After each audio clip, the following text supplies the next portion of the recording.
Welcome to Chainsaw Talk. So today we're talking about chainsaws for firewood. Let's get started. Before selecting your chainsaw, you should know the components of the chainsaw. So the main body here where the engine is, the fuel tank, the oil tank, this is called the power head. Then at the business end here, we have the bar and the chain. Pretty simple, right? Now, number one tip, number one rule, do not buy your chainsaw based on bar length. Please don't do it. On your better chainsaws, you can put any bar length you want on it. What matters is the engine size. So the cc's of the chainsaw. This MS362 has a 59 cc engine. I think just over 4.5 horsepower. This is a 25-inch bar. This is the largest recommended bar size to use on this chainsaw. I like to have a longer bar. When I'm bucking wood or limbing, I have to bend over less when using a longer bar. I also have a 20-inch bar to use on this. So on your better chainsaws, you don't just have one bar and use it, you can get multiples.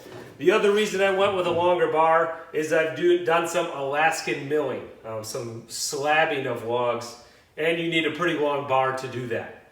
Now this is the smallest size saw I would recommend to do that Alaskan milling. It's a little bit slower, you're going to want more engine to do that. Now, what brand chainsaw should you get? In my personal opinion, you should not bother with anything besides a Stihl or a Husqvarna. Now, there are some other good ones in there, Echo, Makita. There are some Japanese brands that make some decent saws. The problem with those is it's a little bit harder to get parts, chains, things like that. They're just not as widely used. So, and they cost the same price. So I don't see why. Please just stick to Stihl or Husqvarna. Now the other thing you want to consider is both those big brands have low-end entry-level saws, what they call residential, up to professional use saws. This Stihl MS362C is a professional series saw. I do a lot of wood cutting, some Alaskan milling, a lot of firewood. I chose to go with the Pro Series saw. For me, that made sense. If you're just doing a cord or two of firewood a year, a residential saw will be perfectly fine for you.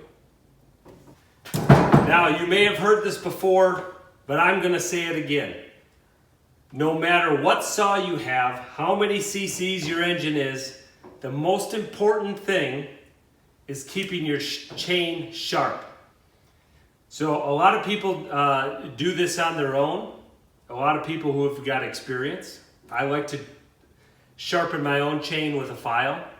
The next video I have is going to be just that, how to sharpen your chain. The other option is to have multiple chains and take them in to be sharpened. The only problem with that I see is a chain might be $30 and they charge $15 to sharpen one.